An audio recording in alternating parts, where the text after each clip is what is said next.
好，3月26號啊，咁啊準時咁啊，星期三嘅即係最正分析。咦，今日阿英雞我頭中啱啱好呢個位嘅。啤梨晚報啊，唔係最正分析啊。咁啊，心有靈犀啊，呢個即係台灣當歸，但係嗰個當歸就係變咗啊。咁啊，呢個中配或者我哋叫陸配啦嚇，即係咁啊嘅中國或者大陸嘅配偶啊，去翻去祖國嘅懷抱。點解我個位啱啱好喺下邊嘅位？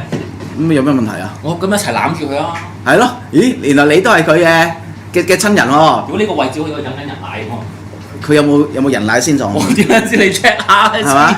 喂，佢呢單嘢你有跟我哋報道噶嘛？係啊，係嘛？初頭冇乜人跟嘅，係跟住報爆咗之後，越嚟越多人睇咯。喂，首先你係咩立場啊？因為而家主要就係